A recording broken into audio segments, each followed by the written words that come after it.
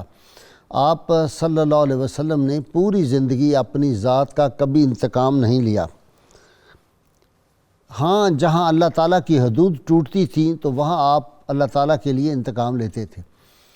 ناظرین کرام، آج ہمارا موضوع اس اعتبار سے ہے کہ اللہ کریم نے اور دین اسلام میں ایام کی بھی اہمیت ہے۔ کچھ ایسے مبارک مہینے ہوتے ہیں، ان کی اپنی ایک اہمیت ہوتی ہے، ان کی برکات الگ الگ ہیں۔ جس طرح حرمت کے مہینے ہیں رجب، ذیقعد، ذی الحج اور محرم کے مہینے، ان کو حرمت والے مہینے کہا جاتا ہے۔ اسی طرح شعبان کی اپنی ایک شان ہے، رجب ہے، رمضان ہے، ربیع الاول شریف ہے۔ ناظرین کرام، ان جو ایام ہوتے ہیں، جس طرح ہفتے کے دنوں میں جمعہ جو ہے اس کو یوم عید کہا گیا ہے اور جمعے کے روز کی بڑی شان ہے، اسی طرح جس طرح لیلۃ القدر جو ہے اس کی ایک اپنی اہمیت اور اپنی شان ہے اور 1000 مہینوں کی عبادت سے افضل ہو جاتی ہے ایک رات جاگنا۔ اس طرح ہمارے لیے ضروری ہے کہ ہمیں پتہ ہو کہ کن مہینوں میں کون سی عبادت کرنی چاہیے اور ان مہینوں میں کون کون سے اہم واقعات پیش آئے تھے۔ آج ہمارا موضوع یہ ہے ماہ ربیع الثانی کے فضائل اور اس کے وظائف اور معمولات ہمارے کیا ہونے چاہیے۔ ناظرین کرام، ربیع الثانی اصل میں ربیع الاول کو کہتے ہیں بہار اول، اور ربیع الثانی ہے بہار دوم۔ ربیع الاول شریف میں امام الانبیاء تشریف لائے اور ربیع الثانی میں امام الاولیاء جو ہیں وہ ان کا وصال پاک ہے۔ ناظرین کرام، یہ وہ ماہ مبارک ہے ربیع الثانی جس میں سیدنا صدیق اکبر رضی اللہ تعالیٰ عنہ دامن مصطفیٰ صلی اللہ علیہ وسلم سے وابستہ ہوئے تھے۔ اسی طرح حضرت زید بن حارثہ جو تھے وہ رحمت کونین صلی اللہ علیہ وسلم کے جو تھے وہ قربت میں آ گئے تھے اسی مہینے میں، اور ان کا قبول اسلام، اسی طرح ظہر، عصر اور عشاء کی نمازوں میں کس طرح جو رکعت تھی ان میں کیسے اضافہ ہوا، یہ میری ڈیٹیل جو ہیں یہ آج میرے جو اسکالر حضرات ہیں وہ بیان کریں گے۔ پھر حضرت عبداللہ بن سلام رضی اللہ تعالیٰ جنہوں نے فرمایا تھا کہ رحمت کونین صلی اللہ علیہ وسلم کے چہرہ انور کی ایک جھلک دیکھی اور کہا کہ یہ یقیناً کسی سچے نبی کا ہی چہرہ ہو سکتا ہے، یہ نور کسی سچے نبی کے چہرے پہ ہی ہو سکتا ہے۔ اسی طرح ناظرین کرام، یہ وہ مہینہ ہے جس میں مواخات مدینہ ہوئی۔ ام المومنین سیدہ زینب بنت خزیمہ ام المساکین جو تھیں وہ رسول اللہ صلی اللہ علیہ وسلم کے نکاح پاک میں آئی ہیں۔ اس ماہ میں کون کون سے غزوات ہوئے ہیں، ہماری یرموک تاریخ اسلام کا وہ عظیم جو واقعہ ہے، اور سیدنا خالد بن ولید سپہ سالار نے کمال کر دیا تھا کہ 2.5 لاکھ رومیوں کو جو تھا وہ صرف 35,000 کی فوج لے کے ان کا مقابلہ کیا اور کس طرح فتح حاصل کی۔ اسی مہینے میں جو ہے وہ مارکہ نہاوند پیش آیا ہے جس میں مسلمانوں کو کامیابی ہوئی۔ وصال سیدنا غوث الاعظم، اور اسی لیے اس مہینے میں جو ہمارے ہاں عام روایتی طور پہ کہا جائے بڑی 11ویں شیب کا مہینہ، اس پہ بھی بات ہوگی۔ سخی ابن سخی حضرت عبداللہ بن جعفر رضی اللہ تعالیٰ جن کی سخاوت کے اتنے واقعات ہیں، ان کا وصال پاک اسی ماہ میں ہے۔ اور ناظرین کرام، پھر امام مالک عظیم عاشق رسول جنہوں نے ساری عمر مدینہ منورہ میں کبھی اپنے پاؤں میں جوتا نہیں پہنا، آج ان کا یوم وصال ہے۔ اور بادشاہوں کے بادشاہ عظیم عاشق رسول سلطان محمود غزنی رحمۃ اللہ علیہ جنہوں نے سومنات کو فتح کیا تھا، وہ تھے جن کو مندر انہوں نے کہا کہ ہمارے یہاں پہ حملہ نہ کریں، ہم آپ کو دنیا کی دولت دیتے ہیں۔ 12 ٹن سونا چاندی کی آفر ہو گئی تھی، انہوں نے کہا نہیں، ہم بت شکن ہیں، ہم بت پرست نہیں ہیں، یہ ہمارا کام نہیں ہے کہ غیر مسلموں کے ہم معبد خانے جو تعمیر کریں جا کے۔ ناظرین کا اسی طرح حضرت نجم الدین کبریٰ رحمۃ اللہ اولیاء میں بہت بڑا آپ کا مقام، آپ کی شہادت ہوئی۔ شیخ اکبر محی الدین ابن عربی جو ہیں ان کا وصال پاک بھی اسی مہینے میں ہوا ہے۔ اور شیخ اکبر وہ ہیں جو فرمایا کرتے تھے کہ قرآن کی جسمانی صورت کا نام محمد صلی اللہ علیہ وسلم ہے، اور رسول اللہ صلی اللہ علیہ وسلم اللہ کی صفات جو ہیں اس میں کوئی صفت فانی نہیں ہے، اور اللہ کی ایک صفت محمد عربی صلی اللہ علیہ وآلہ وسلم ہے، تو فرماتے تھے حضور جو ہیں حیات النبی پہ یہ بھی ایک دلیل انہوں نے دی۔ ناظرین کرام، آج ماہ ربیع الثانی کے جو ہیں فضائل ہیں، میں صرف ایک حدیث پاک پڑھ کے اپنے گیسٹ کی طرف چلا جاؤں گا۔ حدیث پاک میں آیا ہے کہ جو کوئی سبحان اللہ والحمدللہ ولا الہ الا اللہ واللہ اکبر ولا حول ولا قوت الا باللہ العلی العظیم عدد ما فی علم اللہ و دوام ملک اللہ پڑھے گا، دنیا اور اہل دنیا چاہے ختم ہو جائیں لیکن اس کے پڑھنے والے کا ثواب مسلسل جاری رہے گا، یہ ثواب کبھی ختم نہیں ہوگا۔ اس میں آپ کو چاہیے کثرت سے یہ جو وظیفہ ہے یہ ضرور پڑھا کریں۔ اللہم صلی علی سیدنا و مولانا محمد وعلی سیدنا علی و سیدتنا فاطمہ و سیدتنا زینب و سیدنا حسن و سیدنا حسین وعلی آلہ وصحبہ وبارک وسلم۔ اللہم صلی علی سیدنا و مولانا محمد وعلی سیدنا علی و سیدتنا فاطمہ و سیدتنا زینب و سیدنا حسن و سیدنا حسین وعلی آلہ وصحبہ وبارک وسلم۔ علامہ صاحب، ربیع الثانی کے فضائل۔ بسم اللہ الرحمن الرحیم۔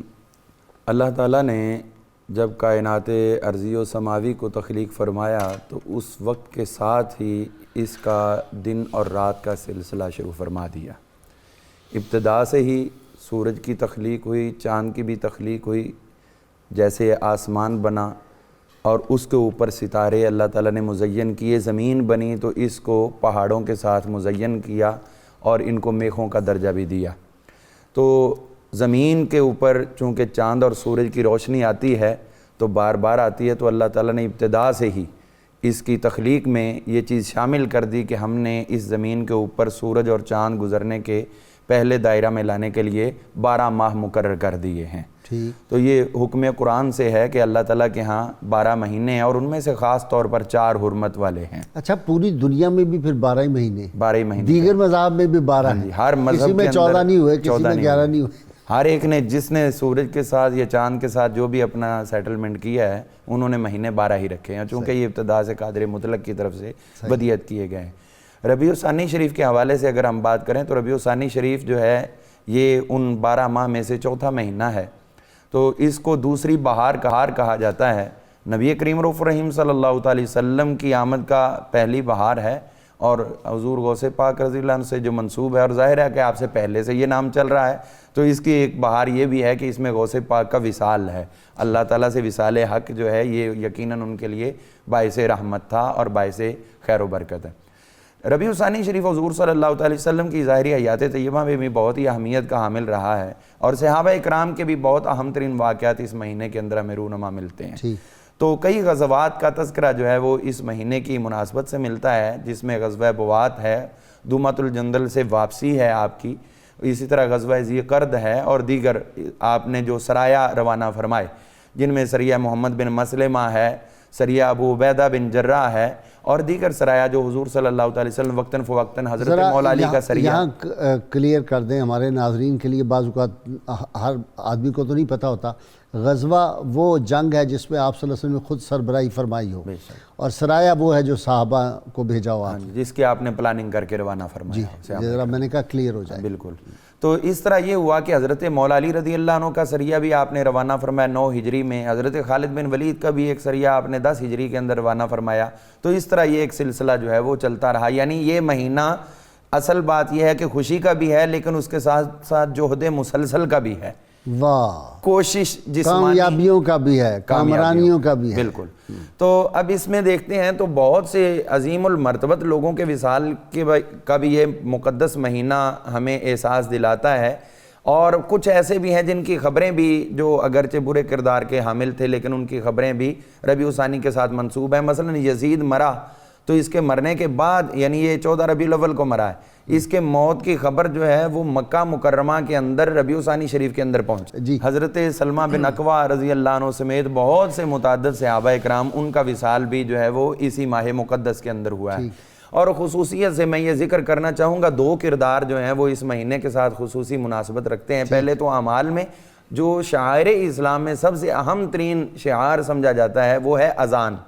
ٹھیک، تو اذان کا آغاز بھی ربیع ثانی شریف کے اندر ہوا. سبحان اللہ. تو یہ اس ضمن میں ایک حدیث پاک میں اپنے ناظرین کے لیے عرض خدمت یہ کرتا کس کو خواب آئی تھی صحابی؟ حضرت عبداللہ بن زید رضی اللہ عنہ کو. اچھا، تو میں یہ عرض کرنا چاہتا ہوں کہ انہوں نے خواب دیکھا، فرشتے نے آ کے ان کو تلقین کی. ایک روایت میں آتا ہے ان کے ہاتھ میں ناقوس تھا، تو فرشتے نے پوچھا یہ کیا ہے؟ انہوں نے کہا یہ میں نماز کے لیے لوگوں کو جمع کرنے کا ایک طریقہ اختیار کر رہا ہوں. تو انہوں نے کہا کیا میں اسے بہتر تمہیں طریقہ نہ بتا دوں؟ انہوں نے کہا بتائیں.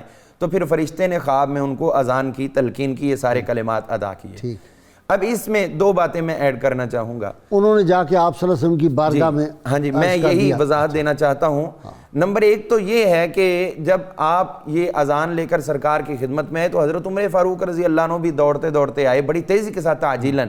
تو انہوں نے کہا کہ حضور یہی کلمات جو ہیں وہ خواب میں مجھے بھی دیے گئے ہیں. اب صحیح ابن خزیمہ کی پہلی جلد کے اندر یہ موجود ہے، المستدرک کے اندر بھی موجود ہے، نصب الرایہ وغیرہ دیگر کتب میں یہ موجود ہے کہ جب حضرت بلال حبشی رضی اللہ عنہ پہلی اذان دی تھی تو اس میں جو کلمات آپ نے بولے تھے اشہدو ان لا الہ الا اللہ کے بعد حی علی الصلاۃ بولا تھا. اچھا، تو حضرت عمر فاروق رضی اللہ عنہ فوراً وہاں پہ بولے، وہاں پہ بولنے لگے. آپ نے کہا کہ اللہ کا نام لیا تو حضور کا نام چھوڑ دیا ہے. کل فی اثرہا، کل فی اثرہا اشہد ان محمد رسول اللہ، اشہد ان لا الہ الا اللہ کے پیچھے تم اشہد ان محمد رسول اللہ کے الفاظ بولو. اب حضرت بلال چونکہ حالت اذان میں تھے، اور یہ بات سمجھ لینی چاہیے کہ حضور کی خدمت میں رہنے والوں کا نور بصیرت بہت زیادہ بڑھ چکا ہوتا ہے. ان کو یہ پتا تھا کہ دوران اذان ہم نے گفتگو نہیں کرنی، تو استفسارن حضور سے پوچھا نہیں ہے بلکہ استفسارن استفہامیہ نظر سے سرکار کی طرف دیکھا.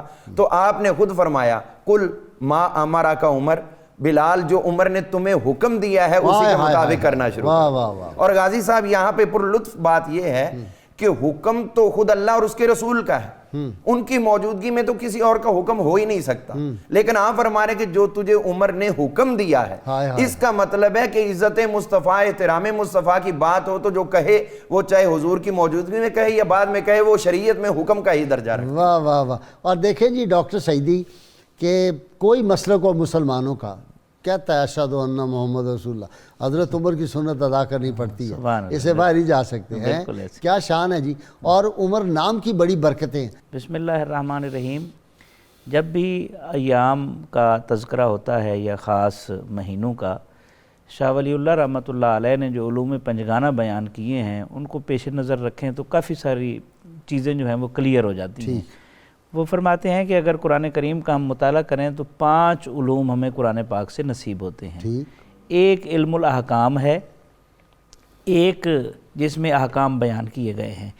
ایک ہے علم التذکیر بآلاء اللہ، اللہ نے جو اپنی نعمتیں عطا فرمائی ہیں ان کی یاد دہانی کرائی ہے. فَبِأَيِّ آلَاءِ رَبِّكُمَا تُكَذِّبَانِ میں تو واضح طور پر حکم ہے. اور پھر جہاں جہاں نعمتیں ملی ہیں ان کے وَإِن تَعُدُّوا نِعْمَتَ اللَّهِ لَا تُحْصُوهَا لَإِن شَكَرْتُمْ لَأَزِيدَنَّكُمْ. تو وَاشْكُرُوا لِي وَلَا تَكْفُرُونَ، یہ اللہ نے جو نعمتیں عطا فرمائی ہیں ان کو گن نہیں سکتے، ان کو گن نہیں سکتے، اور ان کو یاد رکھنا چاہیے، بھولنا نہیں چاہیے. صحیح ہے. تیسری چیز جو شاہ ولی اللہ رحمۃ اللہ علیہ نے فرمائی وہ ہے علم التذکیر بے ایام اللہ، کہ جو اللہ کے ایام ہیں ان کی یاد دہانی بھی بھولنی نہیں چاہیے. ظاہر ہے اللہ کے ایام کیا ہیں، وہ جتنے بھی دن ہیں خاص وہ اللہ کے بندوں کی طرف منسوب ہوئے. وہ یوم عاشورہ ہو، وہ مائدہ کے نازل ہونے کا دن ہو، یا اس کے علاوہ اصحاب کہف کے واقعات یوم عرفہ ہو. اصحاب کہف کے واقعات ہمیں ملتے ہیں، انبیاء کے جتنے بھی انبیاء اور رسول علیہ السلام کے واقعات ہیں. تو یہ بھی شریعت سارا حج کیا ہے، سارا حج بالکل ایسے ہے بالکل ایسے. تو یہ ہے علم التذکیر بے ایام اللہ. اللہ کے بندوں کے ساتھ جو ایام منسوب ہو گئے اللہ نے انہیں اپنے ایام قرار دیا, ان کی یاد دہانی امت تک پہنچتی رہنی چاہیے. اور آپ نے بڑے جن جگہوں پہ اللہ کے بندوں کے قدم لگے ان کو شعار اللہ کہہ دیا. اور شروع میں آپ نے یہ چیزیں جو بیان کی ہیں یہ واقعتاً یہ علم التذکیر بے ایام اللہ کے ساتھ خاص ہیں اور ان کا تذکرہ ضروری ہے. اور پانچواں علم جو ہے وہ علم التذکیر بالموت و ما بعد الموت, کہ موت کو یاد رکھنا چاہیے اور موت کے بعد کے واقعات کو بھی یاد رکھنا چاہیے. جب اللہ کے نیک بندوں کا تذکرہ ہوتا ہے اور ان کی وفات کی کیفیات بیان ہوتی ہیں تو اس سے مسلمان کو موت سے محبت پیدا ہوتی ہے. اللہ کی بارگاہ میں پیش ہونے کی سعادت کی جو ایک خواہش ہے وہ جنم لیتی ہے. اور اللہ کے نیک بندوں کی وفات کے بعد جو ان کا تذکرہ ہوتا ہے, ان کے فیوزات و تصرفات کا ذکر ہوتا ہے, تو اس سے پتہ چلتا ہے کہ جو اللہ کے لیے اس کے راستے میں چلتا ہے اس کے لیے اللہ کتنے انعامات عطا فرماتا ہے. تو اس حوالے سے یہ شاہ ولی اللہ رحمۃ اللہ علیہ کے اس فلسفے کو جو انہوں نے علوم پنجگانہ بیان کیے ہیں جب ہم پیش نظر رکھتے ہیں, اور پھر ہر دن کی غازی صاحب ایک تو وہ حقیقت ہے نا جو دور نبوت سے ہمیں نصیب ہوئی ہے, اور کچھ وہ دن ہوتے ہیں جو وقت کے ساتھ ساتھ آپ کو عطا ہوتے ہیں, جیسے بڑے دنوں کے ایام, بڑی شخصیتوں کے ایام. جی آپ کی طرف آ رہا ہوں اشارت. یوم دفاع جس طرح ہے, یوم آزادی ہے, وہ آپ کے سامنے. بسم اللہ الرحمن الرحیم. غازی صاحب اللہ تعالیٰ نے ہر دن اور دن کے ہر لمحے اور ہر گھڑی کے اندر برکت رکھی ہے. اللہ تعالیٰ کی طرف سے دنوں میں اور دن کی کسی گھڑی کے اندر جو نوست کا تصور ہے وہ ہمارے ہاں نہیں, بلکہ یہ انسان کی بدعمالیوں کی وجہ سے ہوتا ہے. ہر دن برکت والا ہے. ماہ ربیع الثانی بھی لیکن فرق ہے. جی بالکل, کچھ ایام زیادہ برکت والے ہیں, سردار الایام ہے نا یہ جمعہ جو ہے, تو اس طرح سید الایام, اسی طرح جو مہینے ہیں ان کے بارے میں جی برکت کے اعتبار سے برابر ہیں. پھر فضیلت کے اعتبار سے بعد دنوں کو بعد دنوں پر فضیلت دی. ماہ ربیع الثانی کی جو ایک خاص نسبت ہے وہ حضرت غوث اعظم شیخ عبد القادر جیلانی رحمۃ اللہ علیہ کے ساتھ ہے, اور اس میں بہت سارے واقعات ہیں, لیکن بالخصوص بر صغیر پاک و ہند اور پھر پوری دنیا کے اندر بھی بڑی 11ویں شریف کے ساتھ اس کو موسوم کیا جاتا ہے. میں صرف اس کا پس منظر ناظرین کے سامنے رکھنا چاہتا ہوں. وہ یہ ہے کہ حضرت غوث اعظم شیخ عبد القادر جیلانی رحمۃ اللہ علیہ آپ فرماتے ہیں کہ میں نے اعمال پر تحقیق کی کہ کون سا عمل اللہ کے زیادہ قریب کرنے والا ہے. 300 اعمال کو پرکھ کر دیکھا, ان میں سے یہ عمل مجھے پسند آیا اور اللہ کے زیادہ قریب کرنے والا ہے کہ اس کی مخلوق کو کھانا کھلایا جائے. یہی وجہ ہے کہ آپ نے 11 تاریخ ہر سال کی 11 تاریخ کو ایک لنگر جاری کیا, نبی علیہ السلام کے نام پر ایک نیاز جاری کی, اور اس کا طریقہ یہ تھا کہ آپ کے خادم جو تھے مظفر, وہ روٹی کا تھال لے کر دروازے پر کھڑے ہو جاتے اور وہ لوگ جو وہاں سے گزرتے ان کو وہ کھانا کھلاتے, آواز دیتے کہ اگر کسی مسافر نے رات گزارنی ہو تو وہاں سرائے اور مسافر خانہ موجود ہے. یہ حقیقت تھی. پھر اس کو ہر ماہ شروع کیا گیا. اتفاق یہ ہے جیسا کہ شیخ محقق شیخ عبدالحق محدث دہلوی رحمۃ اللہ علیہ نے لکھا کہ اتفاق حسن اتفاق اور 11ویں کی مقبولیت اللہ تعالیٰ کی بارگاہ کے اندر کہ حضرت غوث اعظم شیخ عبد القادر جیلانی رحمۃ اللہ علیہ کا جو وصال ہے وہ بھی 11 ربیع الثانی کو ہوا. اور دوسری بات غازی صاحب اس میں ہے کہ جو یہ 11ویں شریف آپ نے شروع کی, اس کی مقبولیت اللہ تعالیٰ کی بارگاہ میں, اور آپ خود فرماتے تھے کہ درہم اور دینار آتے ہیں تو خدا جانے میری ہتھیلی میں کچھ سوراخ ہے کہ وہ ٹکتا ہی نہیں, اور شام تک وہ آپ خرچ کر دیتے تھے. تو یہ اتنی اللہ تعالیٰ کی بارگاہ میں مقبول ہوئی کہ پھر یہ شروع ہو گئی, اور آج ماہ ربیع الثانی کی 11 کو بڑی 11ویں. اس کی مقبولیت کا اندازہ اس بات سے لگائیں, ملا جیون رحمۃ اللہ علیہ لکھتے ہیں کہ ہر ولی کا عرس جو ہے وہ سال بعد ہوتا ہے, لیکن حضرت غوث اعظم شیخ عبد القادر جیلانی رحمۃ اللہ علیہ کی یہ امتیازی شان ہے کہ ان کا عرس ہر ماہ منعقد ہوتا ہے, اور ہر ماہ کی 11 تاریخ کو ان کا عرس منایا جاتا ہے. پھر اس کی مقبولیت کا اندازہ اس بات سے بھی لگائیں جو حضرت شاہ ولی اللہ نے لکھا ہے حضرت مرزا مظہر جانا رحمۃ اللہ علیہ کے حوالے سے. انہوں نے جو خواب دیکھا تھا کہ حضرت جنید بغدادی رضی اللہ تعالیٰ عنہ ٹیک لگا کر بیٹھے ہیں, اور حضرت شاہ نقشبند جو ہیں وہ 2 زانو وہاں بیٹھے ہیں, پھر حضرت مولا کائنات تشریف لاتے ہیں, آپ کے ہاتھ ہاتھ میں حضرت ویسے کرنی کا ہاتھ ہے.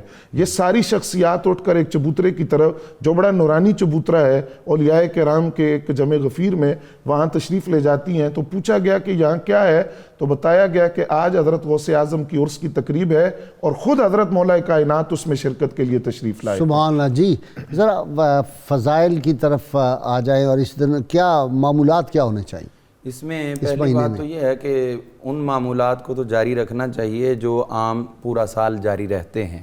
مثلا نمازوں کا, نوافل کا زیادہ اہتمام کرنا, ایام بیض ہیں جن میں نہیں, اس میں وہ رکعتیں جو زیادہ ہوئی وہ کیا ہوا؟ جی میں وہ عرض کرتا ہوں. یہ چیزیں جو ہے روزمرہ معمول میں ہیں.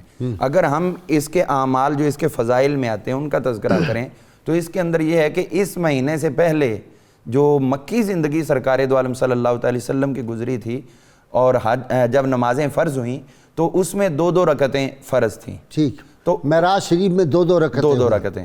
اور اس کے بعد جب یہ مہینہ مقدس آیا ہجرت کے بعد, اذان کی ابتدا ہوئی تو اس کے ساتھ ساتھ یہ بھی کیا گیا کہ 3 نمازیں جو ہیں جن میں ظہر, عصر اور عشاء, ان کی رکعتیں بڑھا دی گئیں, 4 کر دی گئیں, اور فجر کی 2 رکھی گئیں, اور مغرب کی جو ہے وہ 3 رکھی گئی. اس کے اندر کچھ حکمتیں ہیں جن میں پہلی حکمت فجر کی 2 رکھنے کی حکمت یہ ہے کہ اس کے اندر قرأت قرآن طویل ہوتی ہے, تو لہٰذا وہ 4 کی جگہ پہ 2 کفایت کرتی ہیں. حضور صلی اللہ علیہ وسلم نے اس کو برقرار رکھا ہے. تو مغرب جو ہے اس کی نماز کو حضور صلی اللہ علیہ وسلم نے دن کے وطر قرار دیا ہے.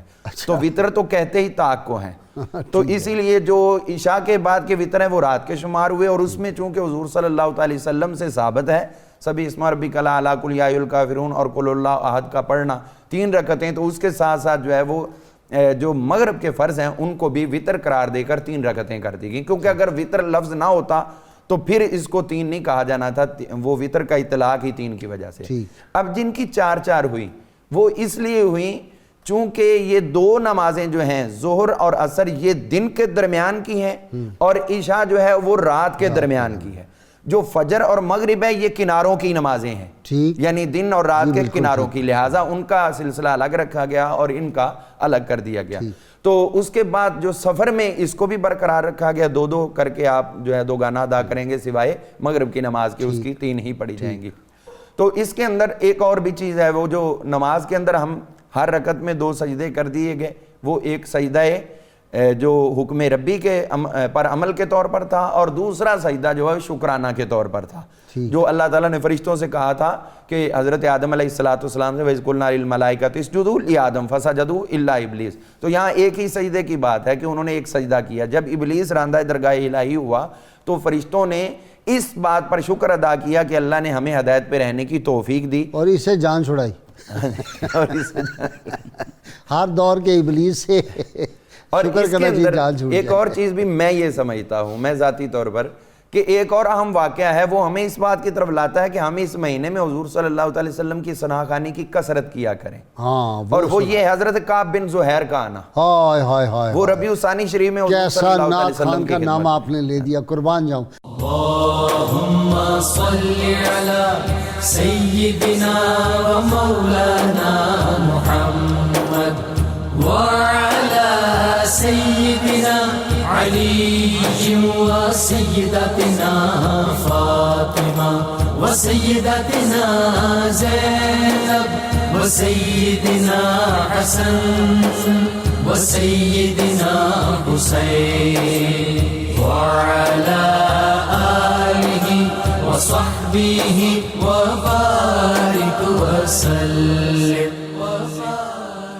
اللهم صل على سيدنا ومولانا محمد وعلى سيدنا علي وسيدتنا فاطمة وسيدتنا زينب وسيدنا حسن وسيدنا حسين وعلى آله وصحبه وبارك وسلم.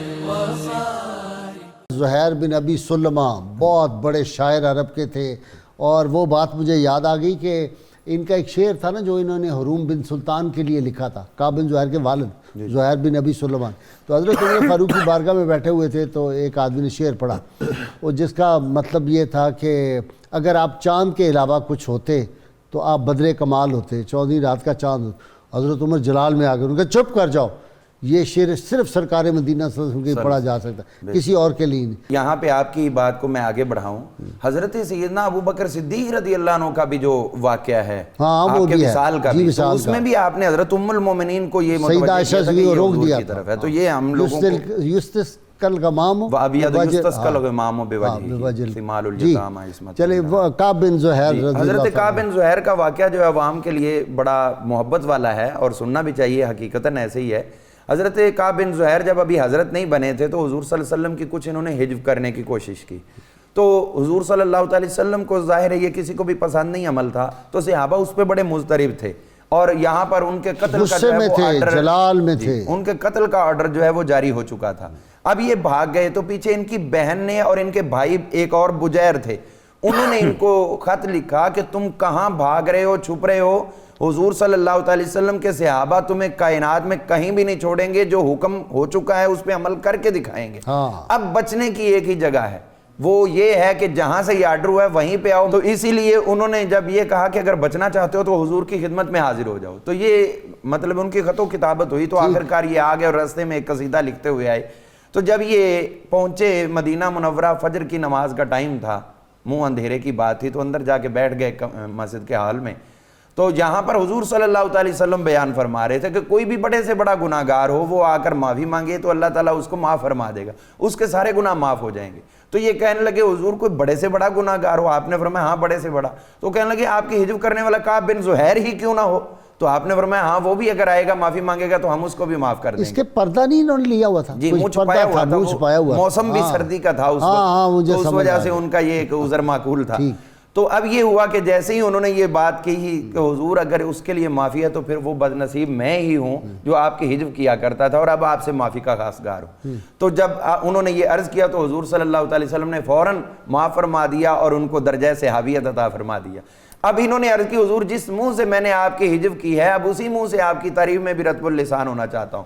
تو حضور صلی اللہ علیہ وسلم نے اجازت عطا فرمائی اور یہ جو ہے وہ وہاں پر حضور صلی اللہ علیہ وسلم کے منبر اقدس کے سامنے صحابہ اکرام کو حضور صلی اللہ علیہ وسلم کی تعریف و ثنا کرنے لگے اور قصیدہ بانہ سعاد جو ہے وہ انہوں نے لکھا اور اس کے اندر خصوصیت سے وہ شعر جو محمد ابن عبد الوہاب نجدی کے صاحبزادے عبداللہ نے مختصر سیرت الرسول جو الریاض سعودی عرب سے اور ملک شام سے دمشق سے چھپی ہے اس کے اندر یہ بطور خاص لکھا ہے کہ جب یہ اس شعر پر پہنچے ان الرسول لنور یستضاء به مہند من سیوف اللہ مسلول, جب اس شعر پہ پہنچے تو خود رحمت کائنات صلی اللہ علیہ وسلم کھڑے ہو گئے اور کھڑے ہو کر خوشی میں حضرت کعب بن زہیر کو اپنی طرف سے ثنا کی اور ان کی تحسین کی اور اپنی کملی مبارک بھی عطا. سلام اس پر کہ ڈاکٹر صاحب, سلام اس پر کہ جس نے خون کے پیاسوں کو کبائیں دی اور سلام اس پر کہ جس نے گالیاں سن کر دعائیں دی. رحمت کونین صلی اللہ علیہ وسلم کی یہ رحمت ہے. ایسا آدمی جو خلاف لکھتا رہا ہے, اتنا زبردست شاعر تھا, تلوار کی طرح تیز شعر لکھتا تھا, اس کو معاف. میرا تو ایمان ہے ڈاکٹر کہ جب وہ آئے تھے تو کتابوں میں تو لکھا ہے نا, انہوں نے پردہ لیا ہوا تھا, انہوں نے پوچھا حضور جانتے تھے, جب وہ وہاں سے چلا تھا حضور جانتے تھے, بالکل جانتے تھے, حضور جانتے تھے, حضور جانتے ہیں. بالکل ایسے. میں موضوع سے متعلق جو آپ نے بات چھیڑی ہے ایک بات میں عرض کرنا چاہتا ہوں. یہ کعب ابن زہیر ہو, اکرمہ بن ابو جہل, صفوان ابن امیہ, یعنی حضرت عمیر آئے رسول اللہ صلی اللہ علیہ وسلم کے پاس فتح مکہ کے دن, عرض کی حضور یہ معافی صفوان کے لیے بھی ہے؟ آپ نے فرمایا ہاں ہے. تو عرض کرنے لگے حضور وہ تو ڈر کے مارے جدہ بھاگ گیا ہے, اس کو یقین نہیں آئے گا, کوئی آپ عنایت نہیں فرماتے کوئی چیز میں دکھاؤں, تو آپ نے اپنی دستار مبارک اتار کے دے. اور اکرمہ کے لیے تو تیزی سے اٹھے, ہاں جی, آپ کا پاؤں مبارک اس میں چادر میں پھنس گیا تھا, ہاں جی, ایسے اتنی تیزی سے آپ اٹھے. یہ حضور کا ہی ہے جی, ایسے ہی ہے. بس آگے چلیں جی. اچھا, میں اس حوالے سے جو آج کا مہینہ ہے ربیع ثانی, کچھ چیزیں بیان کی گئی ہیں. مثلاً بزرگوں نے بیان کیا ہے کہ سورہ طٰہٰ, مریم, مزمل, آیت الکرسی, یہ پڑھی جائیں، اس میں کثرت کی نوافل نوافل پہلی میں سورہ فاتحہ اور جی 5 مرتبہ پانچ سورہ مرتبہ کل شریف۔ اچھا، اس میں ایک بات ذہن میں رہنی چاہیے کہ کچھ وہ اعمال ہوتے ہیں جن کی شریعت میں اجازت دی گئی ہے۔ اب اگر کوئی کہے جی قرآن سے دکھائیں، حدیث سے دکھائیں، اب نوافل تو ویسے ہی نوافل ہے نا، تو بندہ جس طریقے سے کوئی پڑھنا چاہتا ہے اس کو پڑھ سکتا ہے، اور جو پڑھنا چاہتا ہے۔ یہ جو اعمال ان مہینوں میں بیان کیے جاتے ہیں یہ بزرگوں کا معمول ہوتا ہے۔ ٹھیک ہے، جب کسی کامل کے معمول کو آپ اپنا معمول بناتے ہیں تو آپ کے اعمال میں بھی برکت آ جاتی ہے۔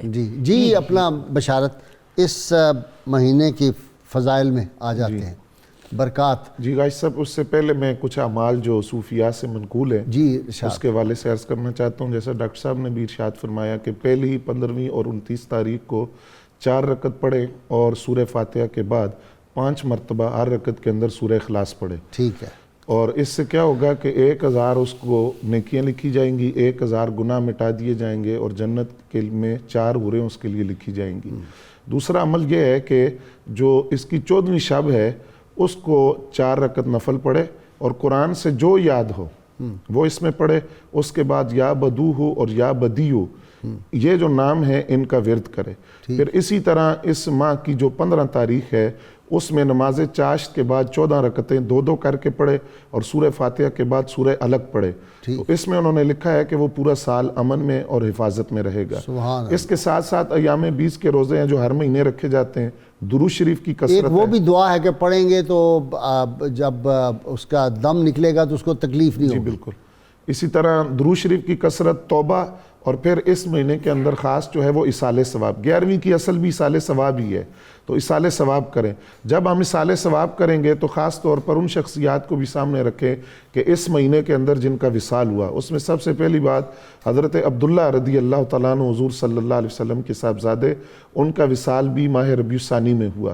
پھر اس کے ساتھ حضرت ابو درداء رضی اللہ تعالیٰ عنہ، صحابی رسول، بڑے جلیل القدر صحابی رسول، جن کو نبی علیہ السلام نے حکیم الامت کا خطاب عطا فرمایا، اور ان کے بارے میں حضرت مسروق رضی اللہ تعالیٰ عنہ فرماتے ہیں تمام صحابہ کرام کا علم جن صحابہ کرام کے سینوں میں جمع کیا گیا تھا ان میں ایک حضرت ابو درداء رضی اللہ تعالیٰ عنہ ہے، اور حضرت معاذ بن جبل رضی اللہ تعالیٰ عنہ نے پردہ فرماتے ہوئے جن صحابہ کرام کے بارے میں فرمایا تھا کہ اب فقہی مسئلہ ان سے پوچھا جائے گا، ان میں حضرت ابو درداء رضی اللہ تعالیٰ عنہ کا نام بھی ذکر کیا۔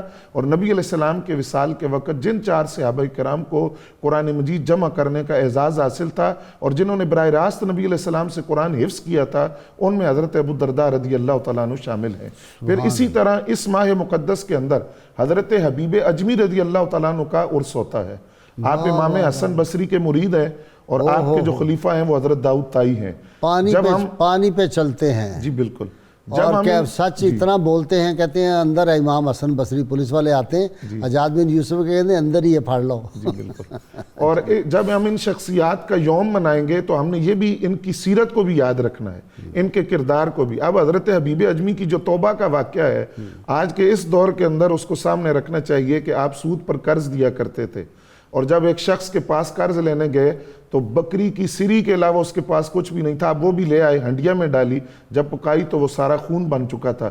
اس کے بعد آپ امام حسن بصری کے ہاتھ پر آپ نے توبہ کی، اور اس توبہ کے بعد اللہ تعالیٰ نے آپ کو مقام ولایت پر فائز کیا۔ اللہم صلی علی سیدنا و مولانا محمد وعلی سیدنا علی و سیدتنا فاطمہ و سیدتنا زینب و سیدنا حسن و سیدنا حسین وعلی آلہ و صحبہ و بارک وسلم۔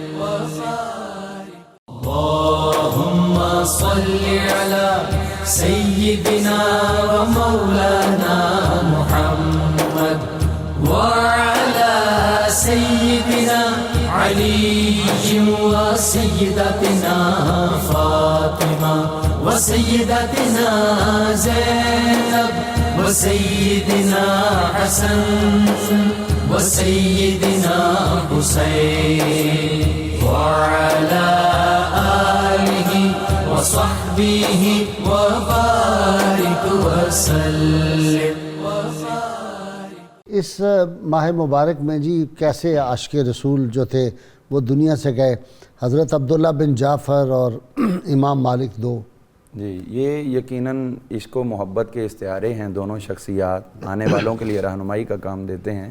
حضرت عبداللہ بن جعفر رضی اللہ عنہ کے ساتھ تو حضور صلی اللہ تعالی علیہ وسلم آپ بذات خود محبت فرماتے تھے، اپنی سواری پہ بھی سوار فرما لیا کرتے تھے. حضرت عبداللہ بن عباس رضی اللہ عنہ جو راس المفسرین ہیں، ان کا بھی وصال جو ہے وہ اسی ماہ مقدس میں ہے. اور یہاں پر جو بنو امیہ کے حکومت کا اختتام اور بنو عباس کے حکومت کا آغاز وہ بھی اسی مہینے کے اندر ہے. اچھا جی تو اس میں اگر ہم دیکھتے ہیں تو ہمیں یہ چیز سمجھ آتی ہے کہ حضور صلی اللہ علیہ وسلم کی عنایات جو ہیں وہ ہر وقت جاری ہیں، لیکن یہ مہینہ چونکہ حضور کے میلاد والے مہینے کے ساتھ متصل ہے تو لہٰذا اس کی خیر و برکات جو ہیں. سب سے بڑھ کے مزاج شناس رسول صلی اللہ علیہ وسلم جو تھے وہ اس مہینے میں حضور کے دامن سے وابستہ ہوئے. وہ کیا واقعہ، اس کا نام یاد ہے آپ کو؟ جو یمن میں تھا وہ راہب 390 سالہ بزرگ، اس کا نام میرے ذہن میں تھا، اس وقت ذہن میں نہیں آ رہا، بڑا مختصر سا اس کا نام ہے.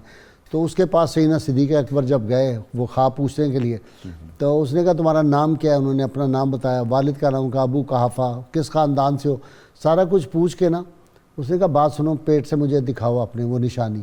بہت بوڑھا تھا اور کہتے ہیں یوں کر کے اٹھا کے اپنی آنکھیں اوپر کرتا تھا.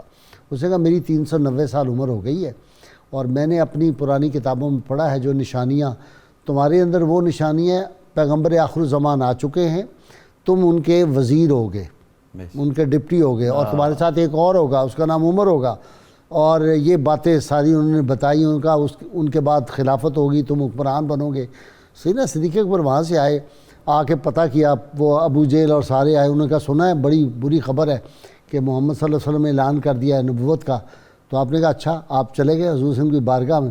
وہ جو تھا کیا جگہ تھی جی، وہ گھر جو تھا دار ارقم میں. وہاں جب پہنچے تو کہا یا رسول اللہ صلی اللہ علیہ وسلم آپ نے کوئی اعلان فرمایا؟ آپ صلی اللہ علیہ وسلم فرمایا ہاں میں نے اظہار نبوت کیا ہے. تو ان کا یا رسول اللہ لیکن یہ لوگ پوچھیں گے تو اس کی کوئی نشانی؟ آپ نے کہا وہ جو راہب سے تم مل کے آئے ہو وہ نہیں. ہاں جی وہ تھوڑا سا دار ارقم کے حوالے سے تحفظات ہیں تھوڑے. یہ حضور صلی اللہ علیہ وسلم کے گھر میں اپنے گھر. ہاں ٹھیک، آپ ٹھیک کہہ رہے ہیں. دار ارقم والا دوسرا واقعہ. ہاں جی وہ دوسرا. جی ٹھیک ہے. اور اسی کے ساتھ جو ہے وہ آپ کا خواب بھی ہے نا جو آپ نے دیکھا تھا کہ چاند جو ہے وہ آ کے اترا. تین واقعات ہیں مختلف. جی تو حضرت سیدنا ابوبکر صدیق رضی اللہ تعالیٰ عنہ جو ہیں آپ کا سلسلہ دیکھیے کہ جو وہ لشکر اسامہ تھا جو رکا ہوا تھا، یہ یکم ربیع الثانی شریف آج کی تاریخ جو ہے یہ آپ نے حکمن روانہ کیا تھا کہ جس لشکر کو حضور نے روانہ کر دیا ہے ابو بکر صدیق اس کو نہیں روک سکتا. چاہے مجھے یہ ڈر ہو کہ مجھے جانور کھا جائیں گے، درندے کھا جائیں گے، درندے آئیں گے اور میری بوٹی بوٹی کر دیں گے. تو یہ عشق و محبت کا وہ سفر ہے. انہوں نے بتا دیا کہ حضور صلی اللہ علیہ وسلم کے ساتھ جو ہے وہ وفاداری اب قیامت تک نبھانا امت کے اوپر لازم ہے. حضرت سیدنا ابوبکر صدیق رضی اللہ عنہ کے علاوہ حضرت عبداللہ بن عباس رضی اللہ عنہ راس المفسرین ہے. اسی ماہ مقدس کے اندر جو ہے وہ آپ کا وصال ہے. تو یقیناً حضرت عبداللہ بن عباس رضی اللہ عنہ کی ہستی ایسی ہے کہ اگر تفسیر میں سے ان کو نکال دیا جائے تو پیچھے تفسیریں ہی مختصر رہ جاتی ہیں. تو ان کا سب سے چمکتا اولین جو مفسرین قرآن ہیں ان میں ان کا شمار، ان میں انہی کا شمار ہے. اور یہ اسی ماہ مقدس کے اندر ان کا وصال باکمال ہوا ہے. اور غازی صاحب میں اس بارے میں ایک اور بات عرض کرنا چاہوں گا کہ ربیع الثانی کو ہم لفظی طور پر لیتے ہیں تو وہ جس طرح آپ نے کہہ دیا کہ الفاظ کا اثر ہوتا ہے تو یقیناً اس کا بھی اثر ہوتا ہے، لیکن بعض مقامات ایسے ہوتے ہیں کہ وہاں پر الفاظ کے اثر کے ساتھ ساتھ وہ ایک استعارہ یا ایک اصطلاح کے طور پر رائج ہوتے ہیں یا ایک رینک کا درجہ اختیار کر لیتے ہیں. جیسے ابھی ہم ذکر کر رہے تھے حضور غوث اعظم کا، تو ہم نے دیکھا ہے کہ کئی لوگ ربیع الثانی شریف اور اولیاء کے ساتھ جو ہے وہ اپنا لا تعلقی کا اظہار کرنے کے لیے ان کو مطعون کرتے ہیں اور فریاد رس اور یہ وہ ان چیزوں کا مطلب نکال کر شرک و بدعت. آپ سے میں نے آج ایک بڑا اہم سوال پوچھنا ہے، میں آتا ہوں اس طرف ڈاکٹر صاحب سے پوچھ لوں. جی ڈاکٹر صاحب، حضرت نجم الدین کبریٰ کی شہادت ہوتی ہے اسی مہینے میں، اور سلطان محمود غزنی امام مالک. سبحان اللہ. اس کے علاوہ میں چونکہ چشتی ہوں، دو چشتی بزرگ آپ جو ہے وہ رہ گئے ہیں آپ سے. ایک تو حضرت خواجہ نظام الدین اولیاء رحمۃ اللہ علیہ کا وصال ہے اس مہینے میں، اور سلطان العاشقین خواجہ غلام فرید رحمۃ اللہ علیہ جو کہا کرتے تھے تتی تھی جوگن چودھار پھراں، ہند سندھ پنجاب تے ماڑ پھراں، سنج برت شہر بازار پھرا مت یار ملم کہیں سانگ سبب۔ آپ تینوں کا بہت بہت شکریہ۔ ناظرین کرام، آج کا نسخہ چونکہ وقت کم رہ گیا ہے، ماہ ربیع الثانی کی جو خصوصی دعا ہے، فرمان مصطفیٰ صلی اللہ علیہ وسلم، جو شخص ماہ ربیع الثانی میں مسلسل پورا مہینہ سبحان اللہ والحمد للہ ولا الہ الا اللہ واللہ اکبر ولا حول ولا قوت الا باللہ العلی العظیم عدد ما فی علم اللہ و دوام ملک اللہ، یہ ہم سکرین پہ بھی دکھا رہے ہیں، یہ ورد پڑھے گا تو اس کے نامہ اعمال میں ایسا ثواب لکھا جائے گا جو ہمیشہ باقی رہے گا۔ شرط یہ ہے اول و آخر کوئی بھی درود پاک 11 مرتبہ ضرور پڑھیں۔ سیدنا عبد القادر جیلانی غوث اعظم فرماتے ہیں، اللہ تعالیٰ کے ذکر سے غافل ہو جانا دلوں کی موت ہے، پس جو شخص اپنے دل کو زندہ کرنا چاہتا ہے اس کو چاہیے کہ دل کو ذکر خداوندی کے لیے چھوڑ دے۔ اللہم صلی علی سیدنا و مولانا محمد وعلی سیدنا علی و سیدتنا فاطمہ و سیدتنا زینب و سیدنا حسن و سیدنا حسین وعلی آلہ و صحبہ و بارک وسلم۔